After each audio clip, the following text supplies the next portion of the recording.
Eh bien, on le sait, le 30 avril, Laval Technopole et le Centre d'affaires international vont accueillir une mission spéciale à l'intention des entreprises exportatrices.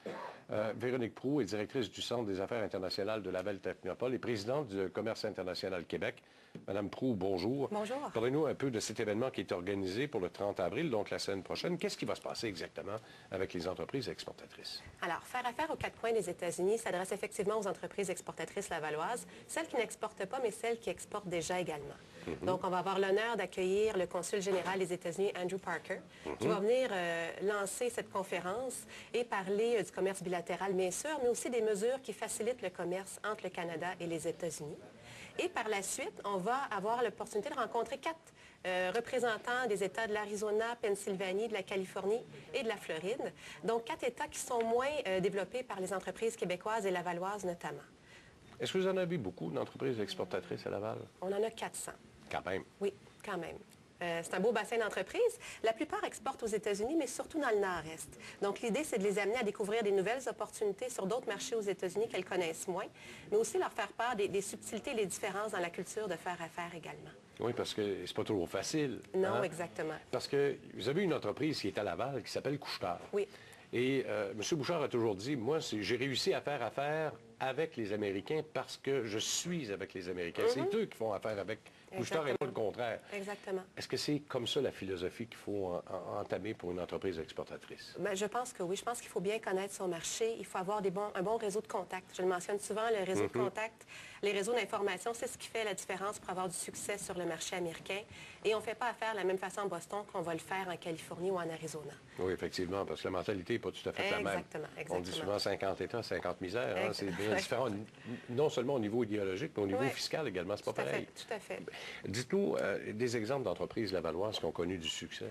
Bon, on en a quelques-uns qui sont bien connus, comme Bioca Plus, Pélican, 2020 Technologies, qui sont des entreprises, des leaders mondiales, mais dans leur domaine aux États-Unis aussi. Mais on a quelques succès qui sont moins connus, comme Coriolis Pharma, qui est un centre de recherche contractuelle pour les biotech petites pharma, qui est bien implanté aux États-Unis. Nader, qui est un spécialiste dans les luminaires, qui est bien implanté aux États-Unis également. Donc, il y en a plusieurs beaux modèles. Bon, ici au Québec, il y a beaucoup de beaux modèles. Vous venez d'en mentionner quelques-uns. Le ministre Lisée disait tout récemment qu'il veut amener 1000 entreprises québécoises supplémentaires à faire de l'exportation. Pourquoi on a de la misère à amener les compagnies québécoises à faire de l'exportation, particulièrement chez nos voisins américains? Oui, c'est une bonne question. Quand on regarde dans les 10 dernières années, on a vu une décroissance importante du nombre d'exportateurs.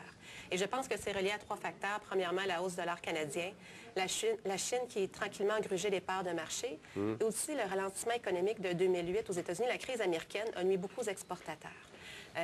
Donc, est-ce qu'on va retourner au nombre d'exportateurs qu'on avait avant? Je ne pense pas. Mais je pense que des initiatives comme celle de faire affaire aux quatre coins des États-Unis sont des activités qui permettent de sensibiliser les gens à commencer à exporter et à diversifier leur marché. Comment septembre 2011 a changé?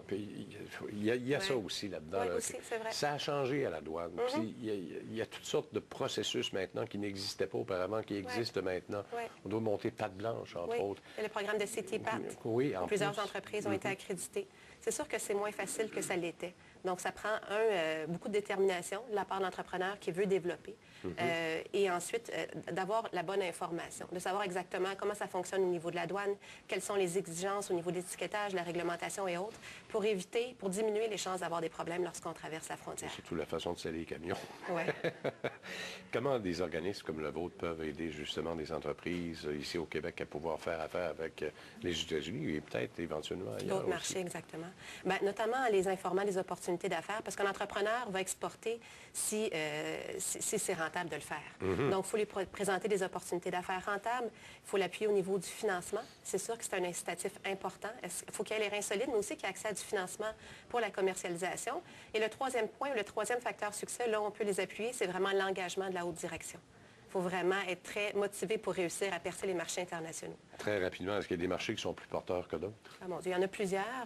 On parle des pays en émergence où il y a une grande croissance. On parle maintenant aux États-Unis, le sud des États-Unis où il y a une certaine croissance, et notamment les 4 États qu'on vise lors du 30 avril prochain. Véronique Proulx, merci beaucoup. Merci à vous. Véronique Proulx qui est de Laval Technopole.